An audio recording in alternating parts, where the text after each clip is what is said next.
You see, whenever I get angry, I just recite this little poem. It calms me down. 3, 2, 1. 1, 2, 3. What the heck is bothering me?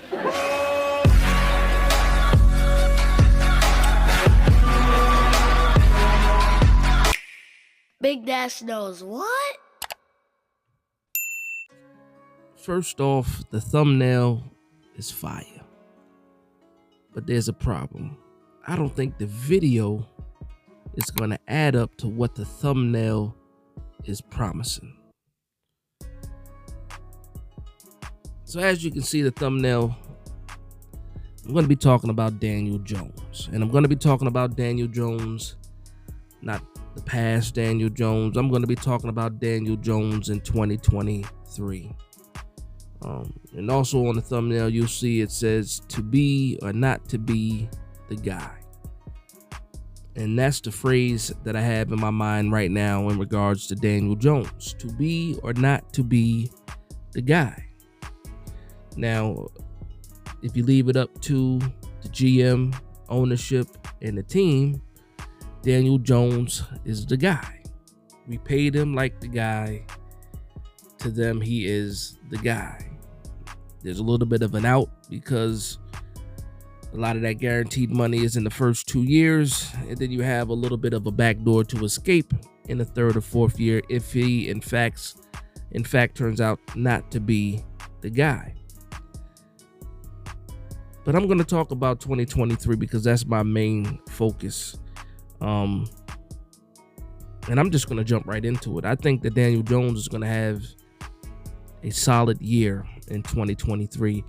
And the funny thing about that is when you say a quarterback is going to have a solid year, depending on who that quarterback is, the stats might look a lot different.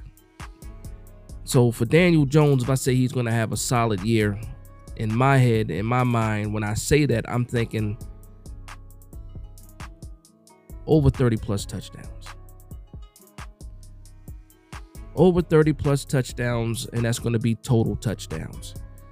So if he has 28 passing touchdowns and then another 7 on the ground, fantastic. If he has 25 in the air and another 7 on the ground, fantastic. But it's going to be a solid year for Daniel Jones. And because of all the tools around him, if you watched some of my other videos, previous videos, especially when I was talking about the wide receivers, in that I didn't expect a single wide receiver to go over 1,000 yards.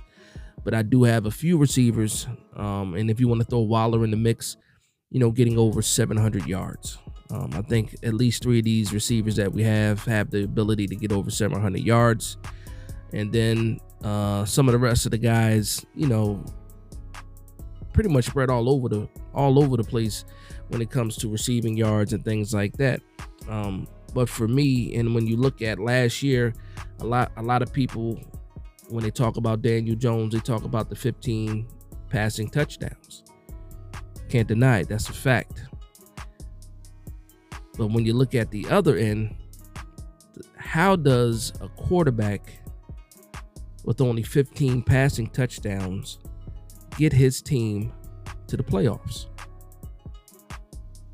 Now, you can say, oh, well, the defense carried them. But when you look at the rankings of the defense, no, it's not just the defense carrying them. You could say, we did it on the back of Saquon Barkley. But when you look at the stats again, even though Saquon Barkley had a fantastic year, if you want to call him the comeback player of the year, you can do that too. Geno Smith got that.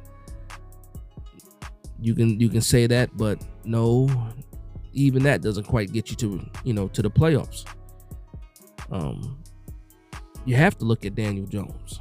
So even regardless of the 15 passing touchdowns,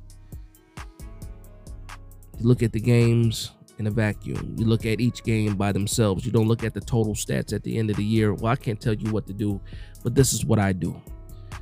I look at all the games. I look at the reasons why we won the game. I look at some of the plays that helped us win certain games. How the chains were being moved. Not just who got the touchdown at the end of the drive, but how were the chains being moved. And when I do that, I look at Daniel Jones and I say, yeah, he played a big role to a lot of these victories that we had. And he also played some roles in the games that we didn't win. There were a lot of plays left on the field. That's not even debatable. The reason why these plays were left on the field, that's up to the coaches. We can watch as fans, as people that do not work for the team. We can watch all the 22 film in the world, have expert views, expert ideas about what we think happened on that play, but we really don't know for sure. We really don't. In the spaces a few days ago, one point that I tried to make was, there was what game was it? In the Carolina Panthers game. That same play where Daniel Jones had to scramble to get the first down to pretty much ice the game. When you go back and look at that film on that play, somebody will point out that David Sills is running wide open. Daniel Jones didn't throw it to him. On that same play, a block was missed. There was pressure. Daniel Jones had to escape a little bit and then take off up the middle and eventually slide for the first down. He never looked downfield for David Sills. And even though Daniel Jones did not throw that pass deep to David Sills, he made the correct play with the pressure in his face of getting the first down and icing the game. Now, he wasn't the main reason why we won that game against the Carolina Panthers, but he for sure played a role in that victory. So that's what I want to get at, man.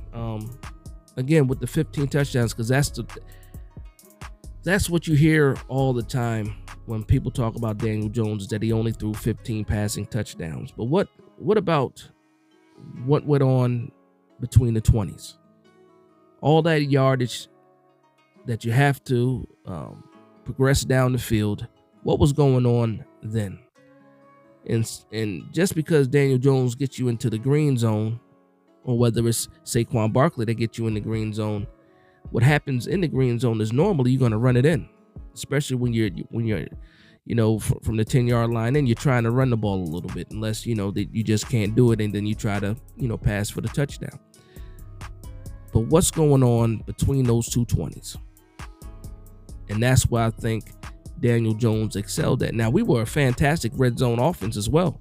Our percentage was very, very high in the red zone. We were pretty much not leading the league entirely, but we were top 10 as far as red zone scoring. But again, I think about what happened between the 20s. Now, I can talk about a million excuses. I can grab my briefcase and be a Jones lawyer. Like, some people like that term, a Jones lawyer, and sometimes I have to be a Jones lawyer, and sometimes I'm very, very fair when it comes to Jones, and I say, you know what, he didn't play up to par and it cost us the game. I can say both of those things. I have no problem saying both of those things. It's not 100% one way or the other. And I think that's what makes me a little bit different when I say I'm for Daniel Jones, but I'm still honest in my opinion, honest in my assessment of the play and things like that. So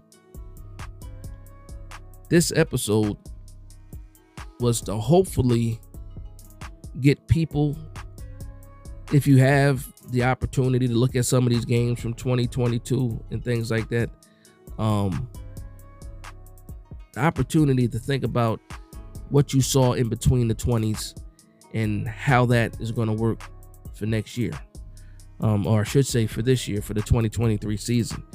Now, I said before last year that Saquon Barkley was pivotal, especially early on in the season.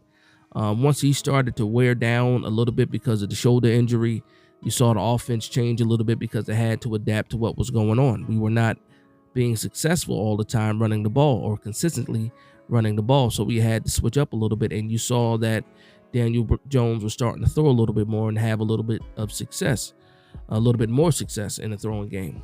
And fast forwarding it back again to this season, when you add those weapons on the outside, I think that if Daniel Jones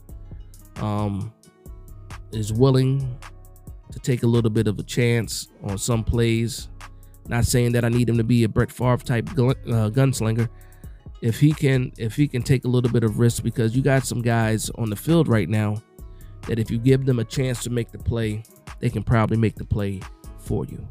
Got to be able to trust these receivers. I see that you're already building chemistry.